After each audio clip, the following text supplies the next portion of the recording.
टिपटिपुआ का डर। आखिर कौन है ये टिपटिपुआ? फ्रेंड्स, इस पोस्ट में हम उत्तर प्रदेश की लोक कथा टिपटिपुआ की कहानी शेयर कर रहे हैं। यह लोक कथा गिरिजा रानी आस्थाना द्वारा लिखी कहानी पर आधारित है। इस लोक कथा में एक बुढ़िया रोज अपने पोते को कहानी सुनाकर सुलाती थी। एक दिन मूसलाधार बारिश हो रही थी और बुढ़िया का पोता कहानी सुनने की जिद कर रहा था। बुढ़िया उसे टिपटिपुआ की कहानी सुनाती है। कौन था ये टिपटिपुआ? जानने के लिए पढ़िए उत्तर प्रदेश की ये लोक कथा। गांव में रहने वाली एक बुढ़िया का 4 बरस का पोता था। नटखट और चंचल, बिना कहानी सुने सोता ही न था। उसे सुलाने के लिए बुढ़िया रोज नई नई कहानियाँ सुनाती थी, जिसे सुनते सुनते पोता सो जाया करता था। एक रात वह फिर कहानी सुनने की जिद करने लगा। उस रात बुढ़िया कुछ परेशान थी। बाहर मूसलाधार बारिश हो रही थी। गांव के सारे खेत खलिहानों में बारिश का पानी भर गया था। बुढ़िया की छोटी सी झोपड़ी में भी कई जगह से पानी टपकने लगा था। टिप टिप की आवाजें आ रही थी, मगर पोते को इन सब से कोई मतलब न था। उसे तो कहानी सुननी थी। वह लगातार जिद कर रहा था। बुढ़िया खींचने लगी। वह बोली, बचवा, अब का कहानी सुनाए? ई टिपटिपुआ से जान बचे तब ना। टिपटिपुआ सुनकर पोता आश्चर्य में पड़ गया और बुढ़िया से पूछने लगा, दादी, ये टिपटिपुआ क्या होता है? क्या शेर बाघ से भी बड़ा जानवर होता है? बुढ़िया ने एक बार छत से गिरते पानी को देखा और बोली, हाँ बचवा, न शेरवा न बघवा के डर त ई टिपटिपुआ के डर। उस समय संयोग ऐसा हुआ कि बारिश से बचने के लिए एक बाघ बुढ़िया की झोपड़ी के पीछे बैठा हुआ था। जब उसने बुढ़िया की बात सुनी तो वह डर गया। वह सोचने लगा कि टिपटिपुआ जरूर कोई बहुत विशाल और बलशाली जानवर होगा, शेर और बाघ से भी विशाल और बलशाली। इसलिए तो बुढ़िया को शेर और बाघ से ज्यादा टिपटिपुआ का डर सता रहा है। अगर मैं यहाँ रुका तो जरूर वह टिपटिपुआ मुझ पर हमला कर मुझे मार डालेगा। अब मैं यहाँ नहीं ठहर सकता, मुझे भाग जाना चाहिए। उसके बाद बाघ वहाँ नहीं रुका, तेजी से भागने लगा।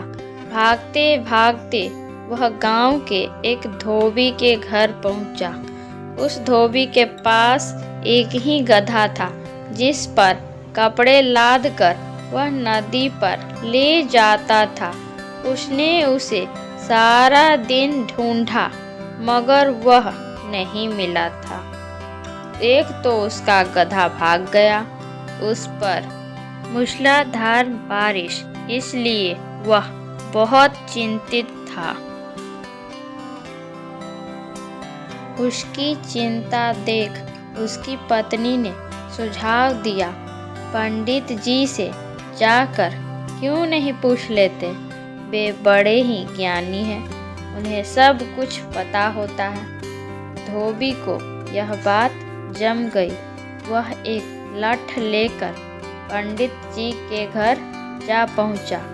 वहां उसने देखा कि पंडित जी का घर पानी से भरा हुआ है और वो पानी बाल्टी में भर भर कर बाहर फेंक रहे हैं।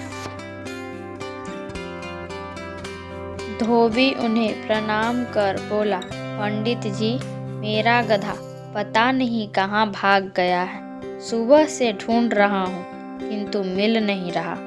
अपनी पोथी देखकर बता दीजिए कि वह कहाँ मिलेगा। पंडित जी बारिश का पानी घर में भर जाने से परेशान थे। पानी घर से बाहर फेंक फेंक कर थक चुके थे। धोबी की बात सुनकर वे बड़े क्रोधित हुए और बोले, अरे मेरी पोथी में क्या लिखा होगा? तेरा गधा पड़ा होगा कहीं नदी पोखर के किनारे, जाकर वहां ढूंढ।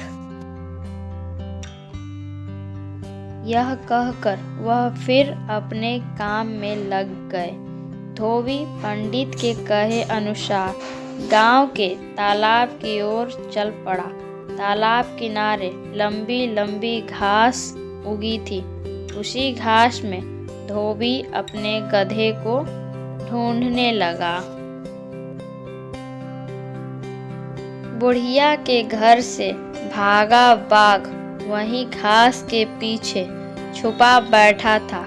धोबी ने सोचा कि वो उसका भागा हुआ गधा है। दिन भर का गुस्सा निकालते हुए वह उसे बेदम पीटने लगा। बाघ घबरा गया। उधर धोबी ने उसे मन भर पीटा, फिर उसके कान पकड़कर खींचता हुआ घर की तरफ ले जाने लगा। बाघ डरा हुआ था। वह चुपचाप उसके साथ चलने लगा। घर पहुंचकर धोबी ने बाघ को घर के बाहर खूंटे से बांध दिया। वह थका हुआ था, इसलिए सोने चला गया। अगली सुबह सारे गांव में हाहाकार मच गया। धोबी के घर के सामने बाघ जो बंधा हुआ था। फ्रेंड्स, आपको ये कहानी कैसी लगी हमें कमेंट बॉक्स में कमेंट करके ज़रूर बताएं। और इसी तरह की नई नई कहानियों को सुनने के लिए हमारे चैनल को सब्सक्राइब करें और वीडियो अच्छा लगे तो लाइक और शेयर करना ना भूलें।